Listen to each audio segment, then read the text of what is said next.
তাদের কথা না, কথাটা আমাদের সকলের, সবার কথা, তবে সবাই বলে না, কারণ প্রত্যেকের আলাদা আলাদা দায়িত্ব আছে। আলহামদুলিল্লাহ ওলামায়ে কেরামের পক্ষ থেকে আমি কিছু কথা বলে থাকি, আর এই কথাগুলো সমাজের এক শ্রেণীর মানুষের কাছে খুবই অপ্রিয়। অনেকের কাছে প্রিয়, আবার অনেকের কাছে অপ্রিয়। অনেকের কাছে ভালো লাগে, অনেকের কাছে ভালো লাগে না। যাদের কাছে ভালো লাগে তারা এই কথাগুলো বারবার শুনতে চায়, যাদের কাছে ভালো লাগে না এই কথাগুলো শুনলে তাদের কানের মধ্যে চুলকানি পায়। কথা তো সেটা নয় কার কাছে ভালো লাগলো কার কাছে ভালো লাগলো না। কথা হলো যে কথাগুলো আমরা বলি সেই কথাগুলো সঠিক না বেঠিক। যদি সেই কথাগুলো সঠিক হয়ে থাকে, সেই কথাগুলো যদি আল্লাহর কোরআনের কথা হয়ে থাকে, সেই কথাগুলো যদি মুসলিম মিল্লাতের কল্যাণের জন্য হয়ে থাকে, সারা দুনিয়া সেই কথার বিরুদ্ধে থাকতে পারে, হকের সেই আওয়াজ আমাদের কণ্ঠে উচ্চারিত হবেই। আমাদের জীবন থাকবে কি থাকবে না বলার সময় নাই।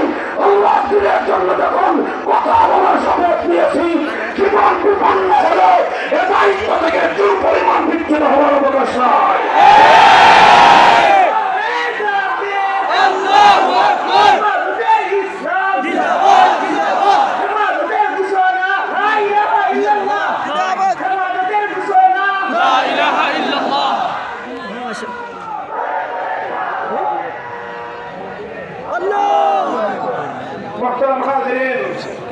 আমি খুব লম্বা কথা বলবো না, মৌলিক এই জাতীয় কিছু কথা বলি, কারণ সবাই এই জাতীয় কথা বলার মতো অবস্থান থাকে না।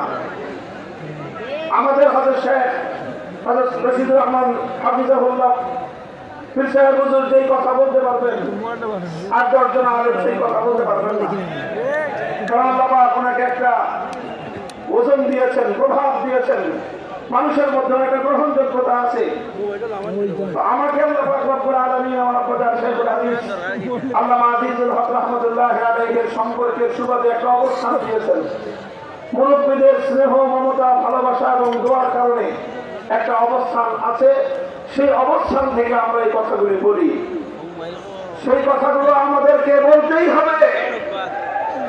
এটা যদি না বলি আল্লাহর কাছে আমাদেরকে জবাবদিহিতা করতে হয়। সেই ভয়ে আমরা অনেক কথা বলি। কাজে এই জন্য কখনো যদি আমাদের কথা কারো অপছন্দনীয় হয়, শুধু একটা কারণে আমরা আমাদের কথা পরিবর্তন করতে পারি, সেটা